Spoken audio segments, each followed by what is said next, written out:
जय गुरु जी। संगत जी, संगत जी, आज का ये जो मैसेज है जो इस सत्संग में होने वाला है बहुत ही ज़्यादा इम्पोर्टेंट मैसेज है, जो अक्सर हम लोगों को पता होता है पर समहाउ हम इस पर ध्यान ही नहीं देते हैं। शायद लाइफ इतनी बिजी हो गई है, परेशानियां इतनी हो गई है, जिंदगी में उथल पुथल इतनी चल रही है कि इस तरफ ध्यान ही नहीं जाता, और जिनका जाता है वो तर जाते हैं। तो संगत जी, एक कहानी से शुरू करते हैं कि एक बार एक राजा था जिसकी 4 रानियां थी। राजा बहुत बूढ़ा हो चला था, बीमार रहने लगा था, तो उसने सोचा क्यों ना मैं पूरे राज्य का जो भार है वो अपने बेटे को देता हूँ और अब मैं रिटायरमेंट ले लेता हूँ। वो ऐसा करता है और उसके बाद उसका जो राज्य का वैद्य है वो बोलता है कि अब आपकी जिंदगी बहुत कम बची है, तो क्यों ना अंत समय में भगवान पे ध्यान व्यान लगाएं और आप ऐसा कीजिए, वनवास में रहिए, वनवास लीजिए और वहां पर जाकर तपस्या कीजिए, भगवान का ध्यान कीजिए। राजा को बात समझ में आ जाती है, तो राजा कहता है ठीक है, मैं अपनी चौथी नंबर की रानी के पास जाता हूँ और उससे बोलता हूँ साथ चलते हैं। वो जाता है और फटाफट से रानी से बोलता है कि चलो हम संन्यास लेते हैं, वन में रहेंगे, वहीं भगवान का भजन कीर्तन करेंगे। रानी कहती है आपको जाना है आप जाओ, मैं यहीं रहूंगी। राजा बहुत झटका लगता है उसे कि यार मैंने तो इसे इतना प्यार किया, सारी सुख सुविधा दी, मुझे तो लगा था मेरे साथ चलेगी, इसने तो एकदम दिल तोड़ दिया। अब वो तीसरे नंबर की रानी के पास जाता है कि शायद ये जरूर चलेगी। वो तीसरे नंबर की रानी कहती है मैं नहीं जाने वाली वनवास वगैरह, मुझे नहीं करनी है तपस्या वन में जाके, मैं तो यहीं रहूंगी और अगर आप चले गए तो मैं दूसरी शादी कर लूंगी। इस पर राजा को और गहरा सदमा लगता है।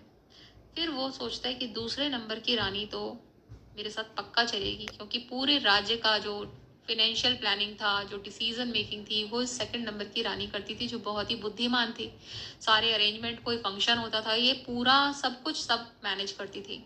तो ये अब सेकंड नंबर की रानी के पास जाता है और बोलता है कि मैंने वनवास लेने की सोची है, तो मेरे साथ चलो, वहां भजन कीर्तन करेंगे, तपस्या करेंगे। ये रानी बोलती है देखो मैं साथ नहीं चल सकती, मैंने आज तक आपका बहुत साथ दिया, पर अब मैं साथ नहीं दे सकती। मैं इतना कर सकती हूँ कि जब आपकी मृत्यु होगी तो आपकी मृत्यु का सारा जो क्रियाक्रम का सामान है, उसका पूरा अरेंजमेंट है, वो बहुत जोर शोर से अच्छे तरीके से मैं करूंगी, ये प्रॉमिस मैं आपसे कर सकती हूँ। राजा को बहुत गहरा झटका लगता है, बहुत उदास होकर उस कमरे से निकल रहा होता है।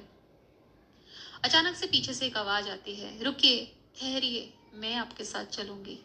राजा पलट कर देखता है, एक बूढ़ी सी औरत जिसने कोई श्रृंगार नहीं किया, जो बहुत ही बीमार लग रही है।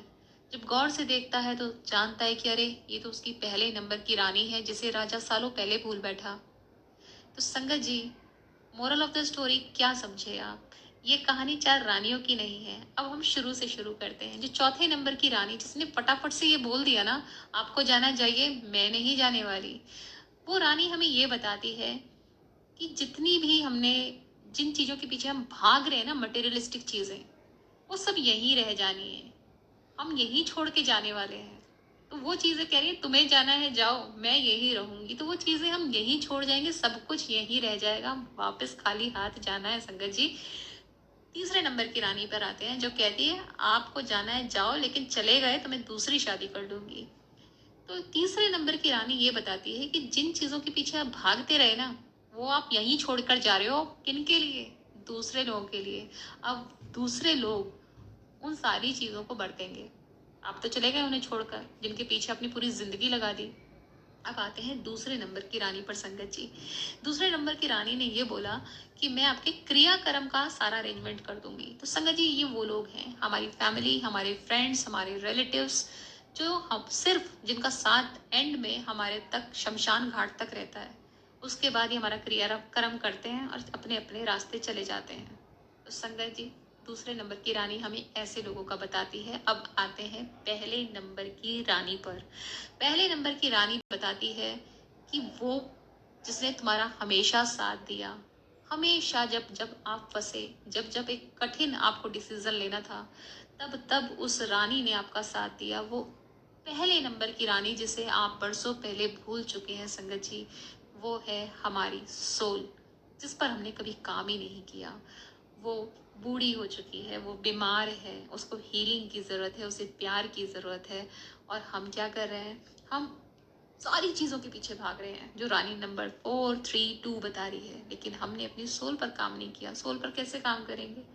अध्यात्म से करेंगे, मंत्र जाप से करेंगे, अपने आप को पवित्र करके करेंगे, गुरु जी का नाम जप करके करेंगे, सिमरन करके करेंगे, अच्छे कर्म कर कर करेंगे, तो Sangat ji this is the right time. उसमें हम ये नहीं सोच सकते हैं कि हम अभी बहुत यंग हैं, नहीं, जिस टाइम आपकी आंखें खुले वही टाइम परफेक्ट टाइम है।